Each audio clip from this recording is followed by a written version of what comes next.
محمد عربی صلی اللہ علیہ وسلم، خون دل و جگر سے ہے سرمایہ حیات۔ قریش ایک ماہ تک روتے دھوتے رہے اور جو سردار مارے گئے تھے ان کا ماتم کرتے رہے۔ پھر ماتم ختم ہو گیا اور رونا دھونا بند ہو گیا۔ یہ رونا دھونا کیوں بند ہوا؟ کیا انہوں نے اپنے عزیزوں دلیروں پر صبر کر لیا؟ یہ ماتم کیوں ختم ہوا؟ کیا اس لیے کہ انہوں نے تقدیر کے آگے سر ٹیک دیا؟ اصل میں یہ بات نہ تھی۔ قریش ایسے نہ تھے کہ وہ اپنے سرداروں پر صبر کر لیتے اور خاموش ہو رہتے۔ البتہ اب ماتم کا شور نہ تھا، اب آنسوؤں کا طوفان نہ تھا، اب خون کا بدلہ لینے کی دھن تھی، اب انتقام کی تیاریاں تھیں۔ عورتوں نے سر کے بال کٹوا ڈالے اور عطر کو اپنے اوپر حرام کر لیا۔ نظر مان لی کہ خوشبو نہ لگائیں گی اور زینت کی چیزوں سے دور رہیں گی جب تک کہ خون کا بدلہ نہ دیکھ لیں گی۔ مردوں نے عہد کر لیا کہ چین سے نہیں بیٹھیں گے اور آرام کی نیند نہیں سوئیں گے جب تک کہ بھرپور بدلہ نہ لے لیں۔ ابو سفیان کچھ اور آگے رہا۔ اس نے قسم کھا لی کہ نہائیں گے نہیں جب تک کہ محمد کو نیچا نہ دکھا لیں۔ اس طرح قریش کے آنسو تھم گئے اور رونے پیٹنے کی آوازیں بند ہو گئیں، اور انہوں نے عزم کر لیا کہ محمد سے پھر جنگ کریں گے اور خون کی آگ خون سے بجھائیں گے۔ چنانچہ اب قریش جنگ کی تیاریوں میں لگ گئے اور جنگ جیتنے کے لیے جو جو چیزیں چاہیے تھیں ان کا انتظام کرنے لگے تاکہ جلد سے جلد سینے کی آگ بجھے اور بے چین دل کو نصیب ہو چین۔ جنگ سے پہلے جو تجارتی قافلے شام سے آیا تھا ان کا سرمایہ دارالندوہ میں روک لیا گیا تھا اور جوں کا توں محفوظ تھا۔ اس میں ابھی حصے بکھرے نہیں ہوئے تھے۔ قریش نے آپس میں طے کیا کہ حصے داروں کو اصل سرمایہ تقسیم کیا جائے اور جو نفع ہو اس کو فوج پر خرچ کیا جائے اور جنگی تیاریوں میں لگایا جائے۔ یہ بات تو سب کے دل کی بات تھی، اس لیے پیش ہونے سے پہلے ہی منظور ہو گئی۔ چنانچہ چٹ پٹ سامان فروخت ہوا اور چیزیں چونکہ بہت قیمتی تھیں اس لیے کافی نفع ہوا۔ پھر حصے داروں کو اصل سرمایہ واپس کیا گیا اور بقیہ جو نفع ہوا وہ جنگ کی مد میں داخل ہو گیا اور زور و شور سے تیاریاں شروع ہو گئیں۔ بدر میں ابو سفیان کا بیٹا بھی قتل ہوا گیا تھا۔ اس کا ابو سفیان کو انتہائی شدید صدمہ تھا اور وہ انتقام لینے کے لیے بری طرح بے تاب تھا، مگر قریش کو بدر میں مسلمانوں کے زور کا اندازہ ہو چکا تھا، اس لیے وہ چاہتے تھے کہ اس بار بہت بڑے لشکر سے مقابلہ کریں اور ساز و سامان اور اسلحے سے پوری طرح لیس ہوں، مگر یہ کام وقت کے وقت ہونے کا تو تھا نہیں۔ بہرحال اس میں کچھ دن لگتے۔ ادھر ابو سفیان غم و غصے سے بدحواس تھا، اس میں انتظار کی کہاں تاب تھی۔ چنانچہ اس نے مکہ کے 200 آدمیوں کو ساتھ لیا اور محمد صلی اللہ علیہ وسلم سے انتقام لینے کے لیے چل پڑا۔ مدینے سے کچھ فاصلے پر اریز نامی ایک مقام ہے، وہاں پہنچے تو ایک انصاری اپنی کھیتی میں لگے ہوئے تھے، ساتھ میں ایک مزدور بھی تھا۔ ان دونوں کو اس نے وہیں طے کیا اور گھروں کے میں آگ لگا دی۔ کچھ کھجور کے درخت تھے ان کو بھی جلا دیا۔ ان باتوں سے اس کے نزدیک قسم پوری ہو گئی اور وہ اپنے ساتھیوں کے ساتھ وہاں سے بھاگ کھڑا ہوا۔ پیارے نبی کو اس حادثے کی خبر ملی تو آپ نے ابو سفیان کا پیچھا کیا، لیکن بھاگنے والوں نے ہوشیاری کی، جان خطرے میں دیکھی تو اونٹوں کا بوجھ ہلکا کرنے لگے، یعنی ساتھ میں ستو کی بوریاں تھیں ان کو وہ نیچے پھینکنے لگے۔ اس طرح کہیں جا کر ان کی جان چھوٹی اور وہ سالم واپس آ گئے۔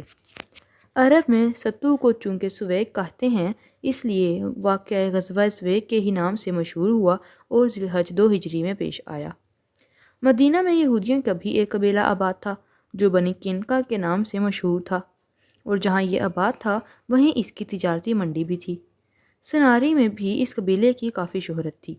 یہودیوں کے بقیہ قبیلے مدینہ کے باہر تھے، کچھ تو خیبر میں تھے اور کچھ دوسری جگہوں پر۔ ہاں تو آج کل پیارے نبی بنی قینقاع کی ہی مہم پر تھے۔ بات کیا تھی؟ بنی قینقاع کے یہودی پیارے نبی کے حلیف تھے، یعنی وہ آپ صلی اللہ علیہ وسلم سے صلح اور دوستی کا معاہدہ کر چکے تھے، مگر پھر بھی اسلام کی ترقی دیکھ کر جلتے تھے۔ سامنے تو دوستی اور محبت کا دم بھرتے تھے، مگر پیٹھ پیچھے اسلام کا گلا گھونٹنے کی سازش کرتے۔ مشرکوں سے بھی ان کا سلام پیام جاری تھا، لیکن بدر میں مسلمانوں کی فتح ہوئی تو ان کے لیے یہ 2 رخی پالیسی دشوار ہو گئی۔ چنانچہ اب ان کے سینوں میں غیرت کی آگ سلگنے لگی اور دل حسد سے پکنے لگے۔ ان کی عقلیں حیران تھیں کہ محمد نے ہم سے معاہدہ کر لیا اور صلح و دوستی سے ہم کو ہموار کر لیا، پھر دیکھتے دیکھتے اپنے دین کو اتنا چمکا دیا کہ گھر گھر اسلام کا چراغ روشن ہو گیا۔ یہی نہیں، وہ ہتھیار سج کر میدان میں بھی آ جاتے ہیں۔ اور مشرک اور ظالموں سے ٹکر لیتے ہیں اور اللہ ان کو فتح مندی بھی کرتا ہے۔ اس طرح عرب قبیلوں پر ان کی دھاک بیٹھ جاتی ہے اور سارے لوگ ان سے لرزنے لگتے ہیں۔ یہودی بلا اس ٹھنڈک کو کیسے آنکھوں میں دیکھ لیتے کہ یہ تو ان کے لیے خطرے کی گھنٹی تھی۔ چنانچہ وہ اب کھل کر سامنے آ گئے اور ریا اور نفاق کی چادر انہوں نے اتار پھینکی۔ اب وہ مسلمانوں کے لیے ننگی تلوار بن گئے اور کھلے بندوں ان کی مخالفت کرنے لگے۔ وہ لوگوں کو ان کے خلاف جوش دلاتے، اشعار میں ان کی ہجو کرتے، کڑوی گسیلی باتوں سے ان کا دل پھیرتے۔ غرض انہوں نے معاہدے کی کوئی پرواہ نہ کی اور صلح کا کوئی احترام نہ کیا۔ پیارے نبی نے یہ رنگ دیکھا تو ان کو جمع کیا اور ایک ہمدرد اور خیر خواہ کی طرح ان سے فرمایا، یہودی بھائیو، بخدا تمہیں یقین ہے کہ میں اللہ کا رسول ہوں، اس لیے اسلام میں آ جاؤ۔ دیکھو ایسا نہ ہو کہ بدر والوں کی طرح تمہارا بھی عبرتناک انجام ہو۔ لیکن وہ لوگ تو طاقت کے نشے میں چور تھے، لہٰذا انہوں نے آپ کی بات کی پرواہ نہ کی، ماننا تو درکنار، اکڑتے ہوئے جواب دیا، محمد دھوکہ نہ کھانا، وہ ناتجربہ کار لوگ تھے جنہیں ہرا دینے پر تمہیں ناز ہے۔ یاد رکھو ہم تلواروں کے دھنی ہیں، ہم میدان جنگ کے شیر ہیں، ہم سے معاملہ پڑا تو ہم دکھا دیں گے کہ لڑائی کس کا نام ہے۔ یہ عہد شکنی اور دشمنی کا کھلا ہوا اعلان تھا۔ چنانچہ اب مسلمانوں اور یہودیوں کے تعلقات بگڑ گئے۔ پیارے نبی نے مجبور ہو کر جنگ کا فیصلہ کر لیا، ان کے گھروں کو گھیر لینے کا حکم دیا۔ اشارے کی دیر تھی، مسلمانوں نے فوراً گھروں کو گھیر لیا۔ بالآخر عاجز ہو کر انہوں نے ہتھیار ڈال دیے۔ پھر جب وہ پوری طرح قابو میں آ گئے تو مسلمانوں نے کہا، اللہ کے رسول انہیں قتل کیا جائے۔ مگر عبداللہ بن ابی جو ان کا حلیف تھا اور منافقوں کا سردار بھی، وہ ان کے لیے سفارش کرنے لگا، اللہ کے رسول یہ جلا وطن کر دیے جائیں۔ بالآخر پیارے نبی راضی ہو گئے اور فرمایا، 3 دن کے اندر یہ مدینہ خالی کر دیں۔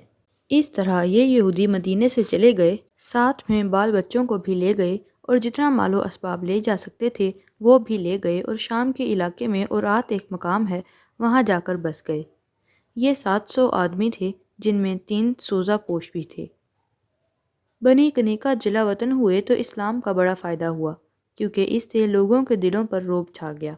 انہوں نے سوچا کہ مسلمانوں کے حکم سے اتنا بڑا قبیلہ بے وطن ہو گیا، وہ بھی اتنا دلیر اور بہادر قبیلہ۔ معلوم ہوتا ہے کہ مسلمانوں کا زور بڑھ گیا ہے اور اب ان کی طاقت کا کوئی ٹھکانہ نہیں رہا۔ آس پاس بنی نذیر اور بنی قریظہ کے قبیلے آباد تھے۔ یہ دونوں قبیلے بھی یہود کے تھے۔ یہ دونوں قبیلے بھی مسلمانوں سے سہم گئے۔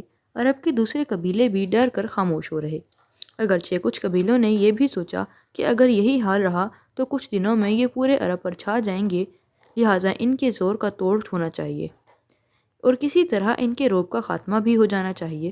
چنانچہ انہوں نے سوچا اور مدینہ پر چڑھائی کی تیاری شروع کر دی۔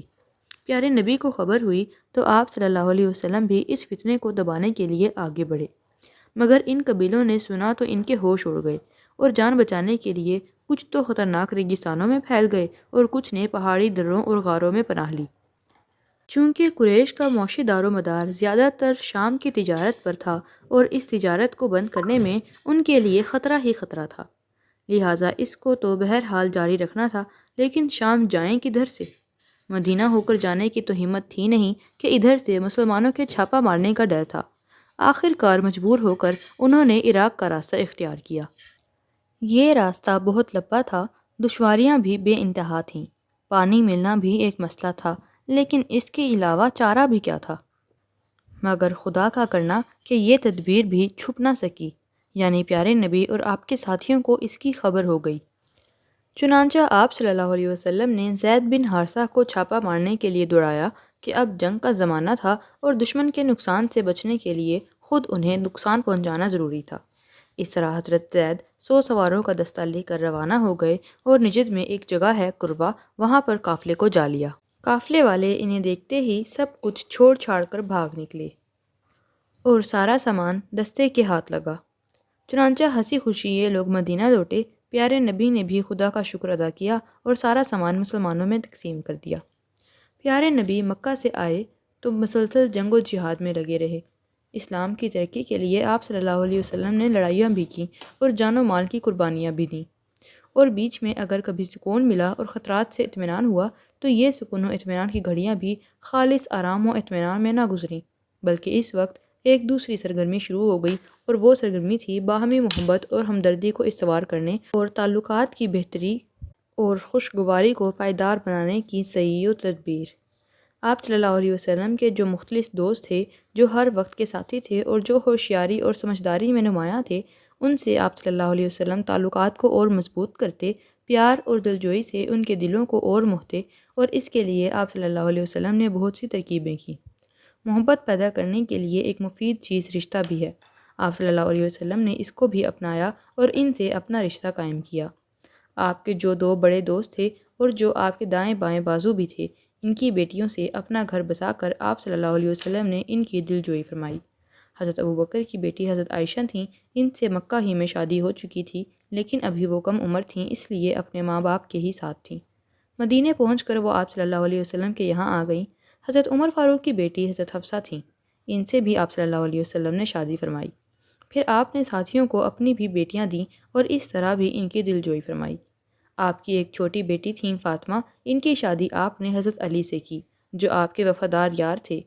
ایک بیٹی رقیہ تھیں، ان کی شادی حضرت عثمان سے کی، جو آپ صلی اللہ علیہ وسلم پر دل و جان سے قربان تھے۔ پھر پیارے نبی بدر کے لیے تشریف لے گئے تو اسی درمیان یہ اللہ کو پیاری ہو گئیں، اور چونکہ پہلے سے ہی بیمار تھیں، اس لیے حضرت عثمان ان کے تیماردار رہے اور اس لیے وہ بدر میں شریک نہ ہو سکے۔ پھر رقیہ کی وفات ہو گئی تو آپ صلی اللہ علیہ وسلم نے ان کی شادی دوسری بیٹی سے کی، جن کا نام تھا کلثوم۔ اسی لیے حضرت عثمان کو ذو النورین کا لقب ملا۔ آپ صلی اللہ علیہ وسلم نے بیواؤں کی بھی دلجوئی فرمائی، ساتھیوں کو بھی سمجھایا کہ اگر کوئی عورت بیوہ ہو جائے یا خدا کی راہ میں اس کا شوہر شہید ہو جائے اور پیچھے بچے چھوڑ جائے تو اس بیوہ کا خیال رکھیں اور اس کے ساتھ ہمدردی کریں، ہو سکے تو اس سے شادی بھی کر لیں اور اس کے بچوں کی پرورش کریں۔ ایسا نہ ہو کہ وہ بیوہ بے سہارا ہو کر پریشانیوں کا نشانہ بن جائے اور بچے اس کے لیے کاندھے کا بار اور جان کا وبال ہو جائیں۔ چنانچہ ایک بی بی زینب تھیں، یہ خزیمہ کی بیٹی تھیں اور بہت شریف اور نیک عورت تھیں، صدقہ و خیرات کی بھی شوقین تھیں، اس لیے ام المساکین کے نام سے مشہور تھیں۔ بدر کا معرکہ ہوا تو شوہر شہید ہو گئے اور یہ بیوہ ہو گئیں، چنانچہ پیارے نبی نے ان سے شادی کر لی۔ بدر میں دشمنوں نے منہ کی کھائی، کیا یہ وہ ذلت یہ برداشت کر سکتے تھے؟ وہاں ان کی عزت و شوکت کو ٹھیس لگی تھی، کیا جیتے جی وہ یہ بدنامی گوارا کر سکتے تھے؟ پیارے نبی بھی اس بات سے غافل نہ تھے۔ آپ کو پورا یقین تھا کہ قریش نچلے بیٹھنے والے نہیں، وہ زخمی شیر کی طرح تل ملا رہے تھے اور غصے سے سلگ رہے تھے، اور وہ غصہ خون سے ہی ٹھنڈا ہوگا، یعنی ان کے جو سپاہی مارے گئے ہیں ان کا انتقام لے کر ہی ان کو اطمینان ہوگا۔ مسلمانوں نے ان کا تجارتی قافلہ بھی لوٹا دیا تھا، حالانکہ اسی خطرے سے انہوں نے اپنا راستہ بدلا تھا۔ اس سے ان کا زخم اور تازہ ہو گیا تھا اور انتقام کا ایک اور نیا جوش پیدا ہو گیا تھا۔ ان باتوں کی وجہ سے پیارے نبی چوکنے سمجھتے تھے کہ ایک نہ ایک دن پھر جنگ کا سامنا ہونا ہے۔ مکہ میں جنگ کی تیاریاں زوروں پر تھیں۔ پیارے نبی کے چچا حضرت عباس اسلام تو لا چکے تھے، لیکن ابھی بھی مکہ میں مقیم تھے۔ حالات کی نزاکت محسوس کرتے ہی انہوں نے ایک تیز رفتار آدمی کو یہ پیغام دے کر آپ صلی اللہ علیہ وسلم کی خدمت میں بھیجا، قریش جنگ کے لیے مدینے جا رہے ہیں اور وہ بہت بھاری لاؤ لشکر کے ساتھ ہیں، ہتھیار اور سامان بھی بے پناہ ہیں۔ ساتھ ہی انہوں نے قاصد کو تاکید کی کہ 3 رات دن میں وہ مدینہ پہنچ جائے۔ یہ خبر پا کر پیارے نبی کو ذرا بھی اچنبھا نہ ہوا، اور اچنبھے کی بات بھی کیا تھی کہ آپ صلی اللہ علیہ وسلم کو تو پہلے ہی اس بات کا اندیشہ تھا، لیکن اتنا بھاری لشکر اور اتنا ہتھیار اور اتنا سامان، وہ بھی اتنی تھوڑی مدت میں۔ اس پر آپ صلی اللہ علیہ وسلم کو حیرت ضرور ہوئی۔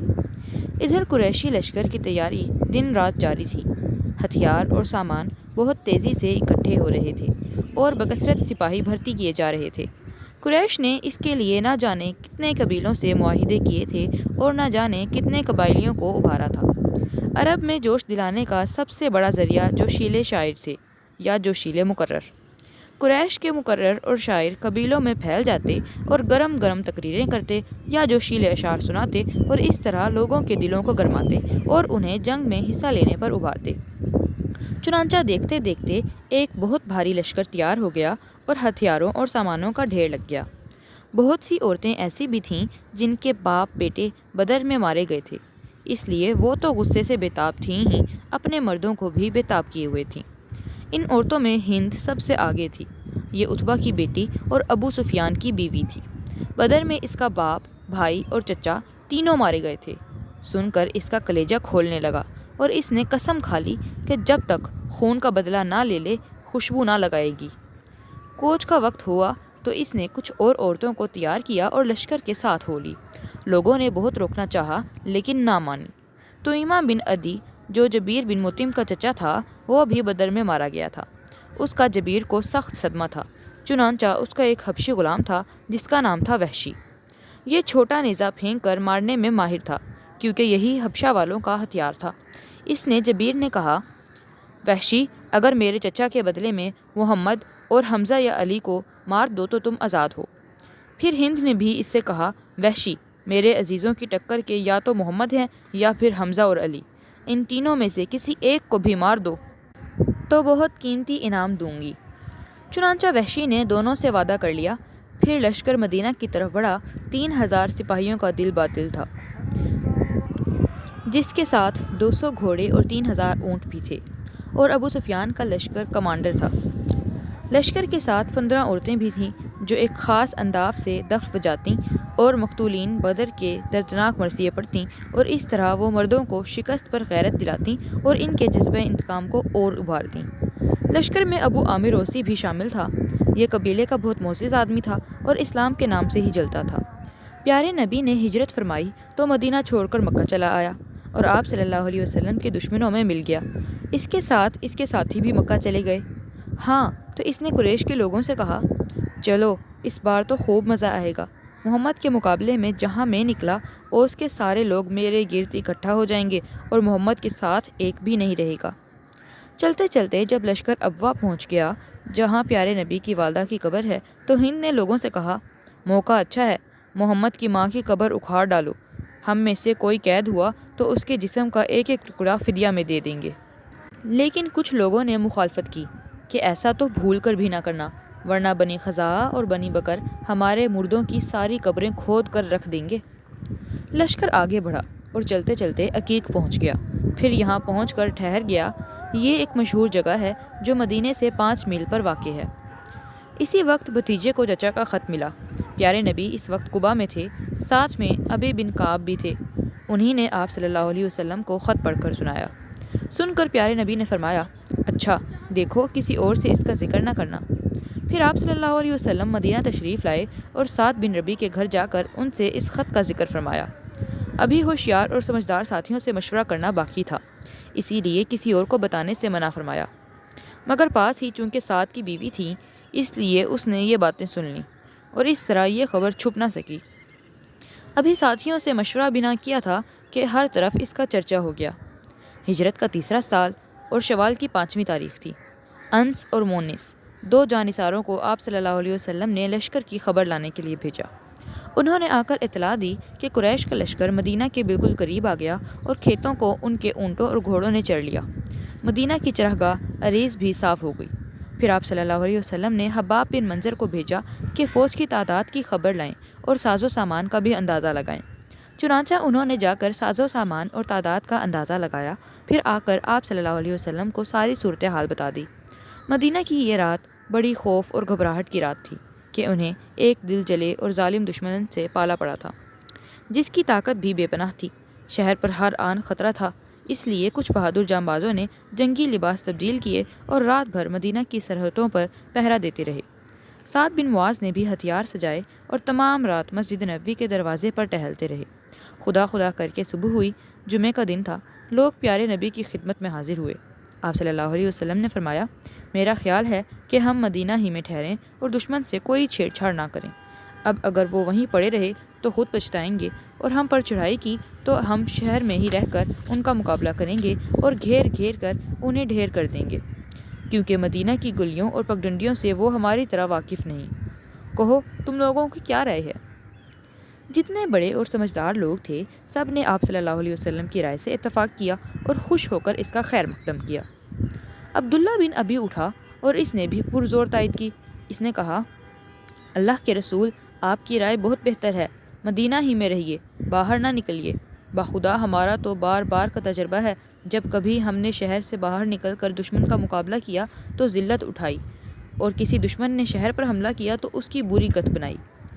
اللہ کے رسول انہیں وہیں پڑا رہنے دیجیے، اگر وہ وہیں پڑے رہے تو خود پچھتائیں گے، اور اگر شہر میں گھسے تو ہم گلیوں میں گھیر گھیر کر انہیں خوب ماریں گے اور بچے اور عورتیں چھتوں پر سے پتھر برسائیں گی۔ مگر کچھ مسلمان ایسے بھی تھے جو بعد میں اسلام لائے تھے اور بدر میں شریک نہیں ہو سکے تھے۔ ان لوگوں کو حسرت تھی کہ کاش ہم بھی بدر میں شریک ہوئے ہوتے، اور جو کچھ جوان ایسے بھی تھے جو بدر میں شریک ہوئے تھے اور انہوں نے اپنی آنکھوں سے حیرت ناک فتح کا منظر دیکھا تھا۔ یہ دونوں ہی قسم کے لوگ جوش سے بے خود تھے اور شہر سے نکل کر حملہ کرنے پر زور دے رہے تھے۔ اسی گروہ کے ایک جوان نے کہا، اللہ کے رسول، دشمن کے مقابلے میں نکلیے، کہیں وہ یہ نہ سمجھ لیں کہ ہم ڈر گئے اور اس طرح ان کے دل اور بڑھ جائیں۔ اللہ کے رسول، بدر میں تو ہم 300 ہی تھے، پھر بھی اللہ نے کامیاب کیا، اور آج تو ہم کافی تعداد میں ہیں۔ اللہ کے رسول، ہم تو اس دن کی آرزو میں تھے، اسی دن کا تو ہمیں انتظار تھا۔ دوسرے نوجوان نے کہا، اللہ کے رسول، دشمن ہماری زد میں گھس آئے، ہمارے کھیتوں کو رون ڈالا، اب آخر جنگ کا کون سا وقت آئے گا؟ خطیمہ نے کہا، بدر میں شریک ہونے سے میں محروم رہا، حالانکہ میری شدید تمنا تھی۔ میرا لڑکا شریک ہوا اور اس کو شہادت نصیب ہو گئی۔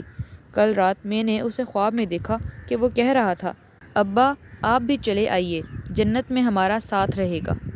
رب نے جو وعدہ کیا تھا میں نے اسے بالکل سچا پایا۔ حضرت حمزہ نے کہا، اللہ کے رسول، اس ذات کی قسم جس نے آپ پر قرآن اتارا، میں تو کھانا ہی نہ کھاؤں گا جب تک باہر نکل کر دشمنوں سے مقابلہ نہ کر لوں گا۔ غرض نئے مسلمان جوش سے بھرپور تھے اور باہر نکل کر مقابلے کے لیے بےتاب تھے۔ بدری جانباز بھی ان کی تائید میں تھے۔ تمنا ہر ایک کی یہی تھی کہ وہ اسلام کی راہ میں جان دے دے، مگر اسلام پر ذرا بھی آنچ نہ آنے دے۔ ہر ایک چاہتا تھا کہ اس کا رب اس سے خوش ہو جائے اور اس کو اپنے قرب میں جگہ دے دے۔ اب کوئی چارہ نہ تھا، لہٰذا آپ صلی اللہ علیہ وسلم نے اکثریت کی بات مان لی اور اعلان فرما دیا کہ باہر نکل کر دشمن کا مقابلہ کریں گے۔ پھر آپ صلی اللہ علیہ وسلم نے جمعے کی نماز ادا فرمائی اور خطبے میں لوگوں کو جہاد پر ابھارا۔ خطبہ بہت ہی جاندار اور زور و تاثیر سے لبریز تھا۔ آپ صلی اللہ علیہ وسلم نے فرمایا، لوگو یاد رکھو، اگر تم نے صبر سے کام لیا تو میدان میں تمہارا ہی ہاتھ ہوگا۔ پھر عصر کے بعد آپ صلی اللہ علیہ وسلم گھر تشریف لے گئے۔ ابو بکر اور عمر بھی ساتھ تھے۔ ان دونوں نے آپ صلی اللہ علیہ وسلم کو زرہ پہنائی، سر پر خود رکھا، پھر آپ صلی اللہ علیہ وسلم نے گلے سے تلوار لٹکائی اور اب آپ صلی اللہ علیہ وسلم بالکل تیار تھے۔ ادھر باہر کچھ لوگ تو بے حد خوش تھے کہ اب شہر کے باہر مقابلہ ہوگا، لیکن کچھ لوگ اس بات سے خوش نہیں تھے اور باہر نکلنے میں خطرہ سمجھتے تھے۔ پیارے نبی اندر تشریف لے گئے تو ان میں آپس میں باتیں ہونے لگیں، جنہوں نے باہر جانے پر زور دیا تھا۔ ان سے حضرت سعد بن معاذ اور حضرت اسید بن حضیر نے کہا، تم لوگوں نے رسول پاک کی بات نہ مانی اور آپ صلی اللہ علیہ وسلم کو باہر نکلنے پر مجبور ہی کر دیا، حالانکہ تمہیں معلوم ہے کہ آپ صلی اللہ علیہ وسلم پر وحی آتی ہے۔ دیکھو، اس معاملے کو آپ صلی اللہ علیہ وسلم پر ہی چھوڑ دو اور جیسا آپ صلی اللہ علیہ وسلم فرمائیں ویسا ہی کرو۔ یہ باتیں ہوتی رہیں کہ آپ صلی اللہ علیہ وسلم ہتھیار زیبتن کیے ہوئے باہر تشریف لے آئے۔ جنہوں نے باہر نکلنے پر زور دیا تھا اب وہ شرمندہ تھے، چنانچہ وہ آگے بڑھے اور عرض کیا، اللہ کے رسول، ہم نے بہت برا کیا کہ آپ کی بات نہ مانی، آپ جو بہتر سمجھیں وہی کریں۔ آپ صلی اللہ علیہ وسلم نے فرمایا، میں نے پہلے ہی کہا تھا لیکن تم نہ مانے۔ کسی پیغمبر کو زیبا نہیں کہ ہتھیار پہن کر اتار دے، اس لیے اب تو چلنا ہی ہے، لیکن اب اس کا خیال رکھنا جو میں کہوں وہی کرنا۔ اللہ کا نام لے کر نکل پڑو، اگر صبر سے کام کیا تو جیت تمہاری ہے۔ چنانچہ ساتھی جلدی جلدی تیار ہوئے اور دشمن سے مقابلے کے لیے روانہ ہو گئے۔ کل 1000 کی تعداد تھی اور ساتھ میں صرف 2 گھوڑے تھے، جن میں سے ایک خود حضرت محمد صلی اللہ علیہ وسلم کے لیے تھا۔ فوج میں کچھ کم عمر نوجوان بھی تھے جو جنگ میں جانے اور اسلام کی کھیتی کو اپنے خون سے سینچنے کے لیے بے قرار تھے۔ آپ صلی اللہ علیہ وسلم نے فوج کا جائزہ لیا تو ان سب کو روک دیا اور صرف 2 خوش قسمت اجازت پا سکے، جن میں سے ایک تو تیر اندازی میں ماہر تھا اور دوسرے طاقت میں بڑے ہوئے تھے۔ پہلے کا نام رافع تھا اور دوسرے کا نام سمرہ۔ اس وقت دونوں کی عمر 15 سال تھی۔ فوج میں عبداللہ بن ابی بھی شامل تھا جو منافقوں کا سردار تھا۔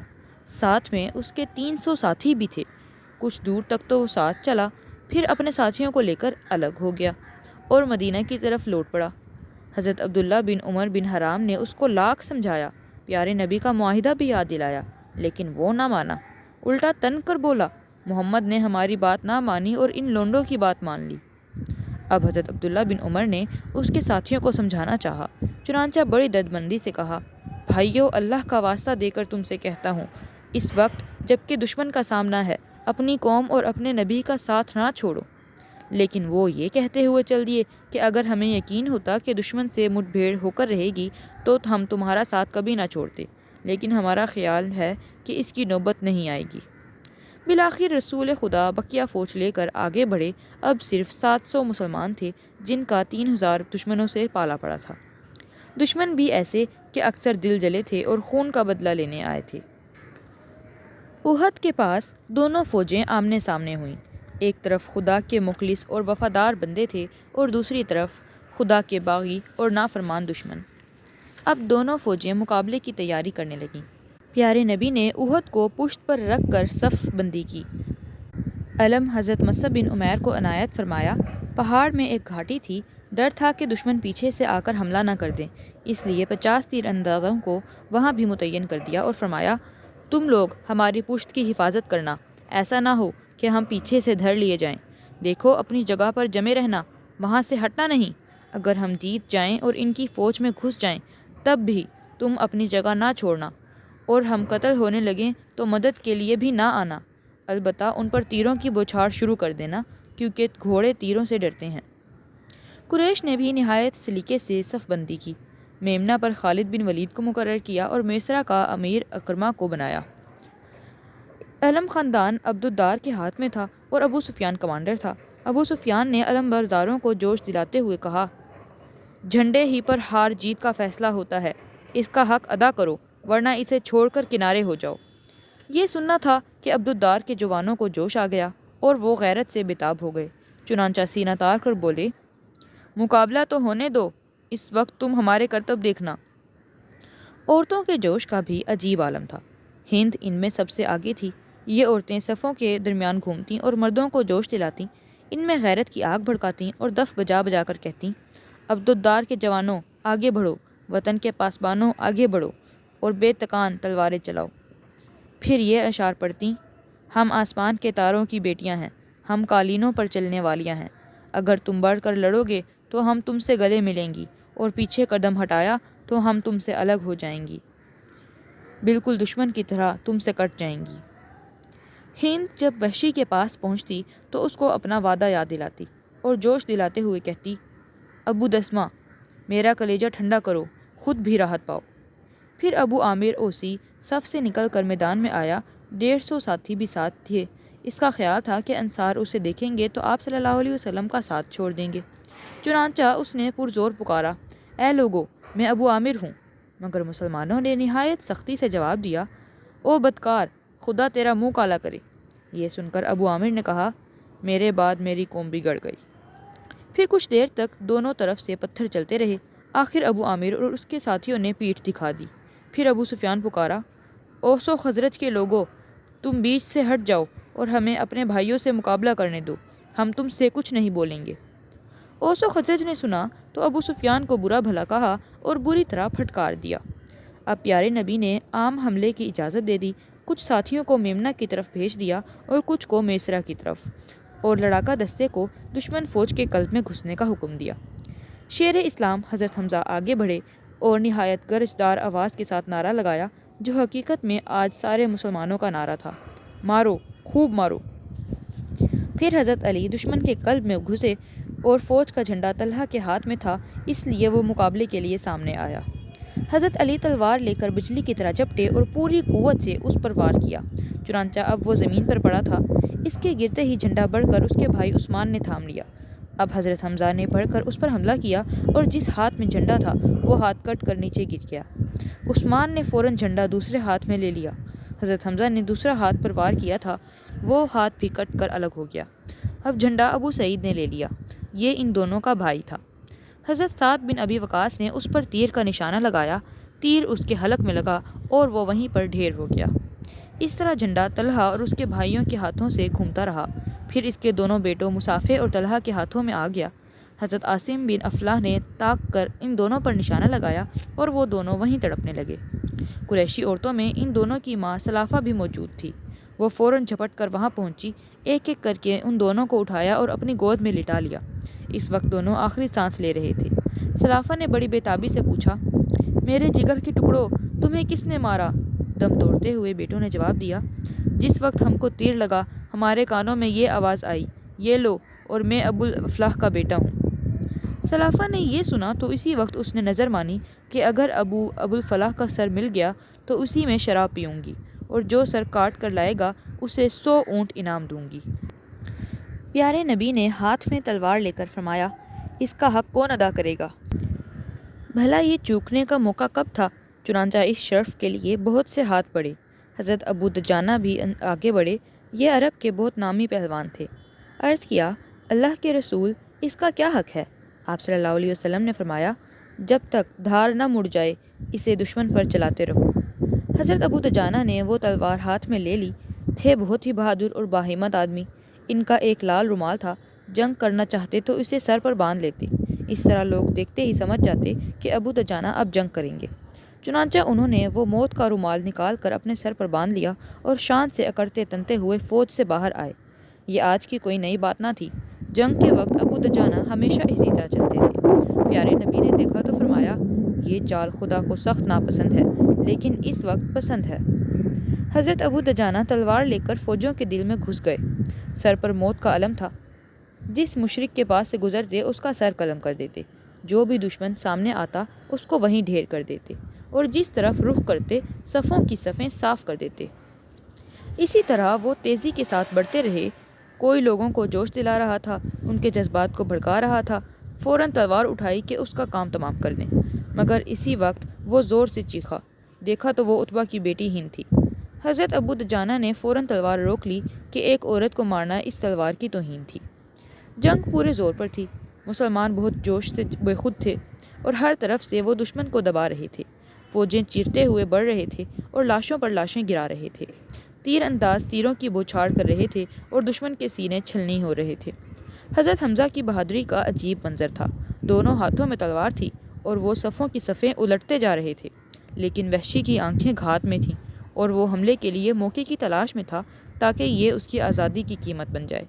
چنانچہ وہ وقت بھی آ گیا جس کے لیے وحشی نکلا تھا، اور وہ گھڑی آ پہنچی جس کے لیے وہ شروع سے طاق میں تھا۔ حضرت حمزہ ایک دشمن پر حملہ کر رہے تھے، پاس ہی ایک چٹان تھی۔ اسی چٹان کے پیچھے وحشی طاق میں بیٹھا تھا اور مارنے کے لیے نیزہ ٹھیک کر رہا تھا۔ حضرت حمزہ بے خبر تو تھے ہی، موقع پاتے ہی اس نے نیزہ پھینک کر مارا، نیزہ ناف میں لگا اور پار ہو گیا۔ حضرت حمزہ نے نگاہ دوڑائی کہ یہ نیزہ کدھر سے آیا، دیکھا تو پاس ہی وحشی کھڑا مسکرا رہا تھا۔ کامیابی کی خوشی میں اس کی آنکھیں چمک رہی تھیں۔ حضرت حمزہ تیزی سے بڑھے کہ اس پر حملہ کریں، لیکن شیر خدا اور زخم اسلام کے جواب دے گئے، اور وہ لڑکھڑا کر زمین پر گر پڑے، اور اب وہ زندگی کی آخری سانس لے رہے تھے۔ اللہ کا دشمن اللہ کے پیارے کو کھڑا دکھتا رہا۔ پھر جب روح پرواز کر گئی اور جسم کی حرکت رک گئی تو وہ آگے بڑھا اور جسم سے نیزے کو الگ کیا۔ پھر ایک طرف جا کر وہ اطمینان سے بیٹھ گیا کہ اب اسے لڑنے کی کوئی ضرورت نہ تھی۔ اگرچہ حضرت حمزہ شہید ہو چکے تھے، لیکن دشمن بری طرح ہار رہا تھا اور مسلمان میدان پر چھائے ہوئے تھے۔ قریش کا جھنڈا خاندان عبدالدار کے ہاتھ میں تھا۔ وہ باری باری آگے بڑھتے جا رہے تھے، جھنڈے کو ہاتھ میں لیتے رہے اور جان دیتے رہے۔ آخر کار سب مارے گئے اور اب جھنڈا زمین پر تھا، پیروں سے روندا جا رہا تھا۔ دشمن بدحواس تھے اور ان کی صفوں میں کھلبلی مچی ہوئی تھی۔ وہ اب بھاگ رہے تھے اور مسلمان دوڑا دوڑا کر انہیں مار رہے تھے۔ بے تحاشا سرزمین پر ڈھلک رہے تھے اور جانیں تن سے جدا ہو رہی تھیں۔ جو عورتیں ابھی مردوں کو ہمت دلا رہی تھیں، اب وہ چیخ چیخ کر بھاگ رہی تھیں اور دروں میں پناہ لے رہی تھیں۔ مسلمان سمجھے کہ اب فتح یقینی ہے، چنانچہ دشمنوں کی طرف سے ان کی توجہ ہٹ گئی اور اب انہوں نے مال و سامان کی لوٹ شروع کر دی۔ تیر اندازوں نے، جو درہ کے پہرے دار تھے، دیکھا کہ دشمنوں کے پیر اکھڑ گئے اور مسلمان پوری طرح جیت گئے۔ انہوں نے یہ بھی دیکھا کہ مسلمان دشمنوں کی صفوں میں گھس رہے ہیں اور ان کے مال و اسباب لوٹ رہے ہیں۔ یہ دیکھ کر کچھ لوگوں نے اپنے ساتھیوں سے کہا، بلا وجہ یہاں کس لیے پڑے ہو؟ دشمن تو اب ہار بھی گئے، وہ دیکھو اپنے ساتھیوں کو، وہ سامان بھی لوٹ رہے ہیں، چلو ہم بھی وہیں چلیں۔ دوسروں نے کہا، کیا پیارے نبی کی بات تمہیں نہیں یاد؟ آپ صلی اللہ علیہ وسلم نے فرمایا ہے، پیچھے سے ہماری حفاظت کرتے رہنا، اپنی جگہ سے ہٹنا نہیں۔ ان لوگوں نے کہا، آپ کا یہ مطلب تھوڑی تھا کہ دشمن ہار جائیں تب بھی تم پڑے رہنا۔ ان کے سردار عبداللہ بن جبیر نے انہیں اتنا ہی روکا، لیکن انہوں نے اپنی جگہیں چھوڑ دیں اور مسلمانوں کے ساتھ لوٹ مار میں لگ گئے۔